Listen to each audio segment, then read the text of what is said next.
दोस्तों, हमारे अमन बुद्धा चैनल पर आपका स्वागत है। दोस्तों, दुनिया का सबसे बड़ा मेला संगीत प्रयागराज महाकुंभ विश्व का सबसे बड़ा धार्मिक समागम अपने चरम सीमा पर था।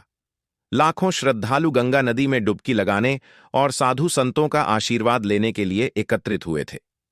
इसी भीड़ में एक 18 वर्षीय युवती अंजलि अपने माता पिता के साथ आई हुई थी, जिसमें अंजलि एक आधुनिक सोच वाली युवती थी।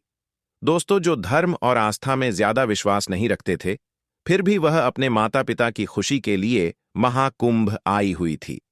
इस बार एक अजीब घटना हुई जिसने सबका ध्यान खींचा। उसने सुना था कि साधु चमत्कारिक होते हैं, लेकिन जब उसने एक साधु को देखा तो उसकी आंखों में कुछ और ही था। साधु, जिसकी उम्र लगभग 50 वर्ष थी, न केवल भिक्षा न कर रहा था, बल्कि अपने अजीब व्यवहार से लोगों को आकर्षित भी कर रहा था। उसकी हंसी में एक रहस्य था। मां कुंभ में घूमते हुए अंजलि एक साधु से मिली। वह साधु पीले वस्त्रों में ढका हुआ था और उसके माथे पर तिलक लगा हुआ था। साधु ने अंजलि को अपने पास बुलाया और उसे आशीर्वाद दिया।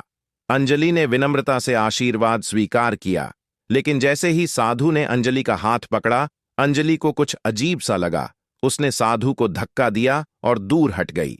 अंजलि ने जो महसूस किया था वह उसे इतना परेशान कर रहा था कि उसने साधु से पूछा, आपने मेरे साथ ऐसा क्यों किया? साधु ने मुस्कुराते हुए कहा, बेटी, मैं तुम्हें आशीर्वाद दे रहा था। अंजलि ने गुस्से में कहा, आप मुझे आशीर्वाद नहीं दे रहे थे, आप मुझे छू रहे थे।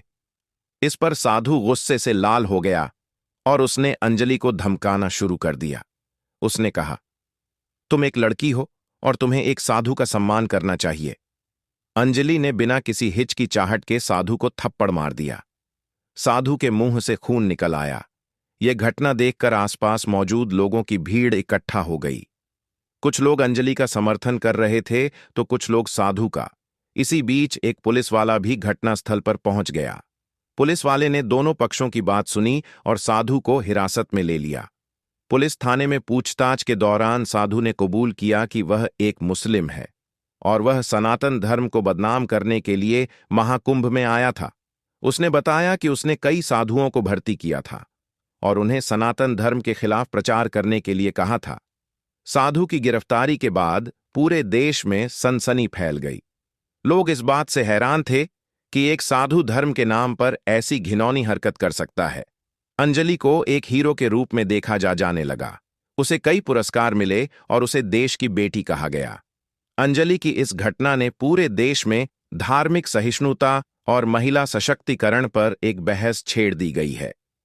लोगों ने समझा कि धर्म के नाम पर किसी भी तरह का अत्याचार बर्दाश्त नहीं किया जा सकता है।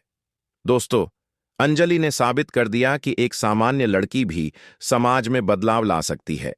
यह घटना हमें सिखाती है कि हमें किसी भी धर्म या मुदाय के लोगों के प्रति पूर्वाग्रह नहीं रखना चाहिए। हमें हर व्यक्ति को समान रूप से देखना चाहिए। दोस्तों, वीडियो अच्छी लगी हो तो हमारे चैनल को सब्सक्राइब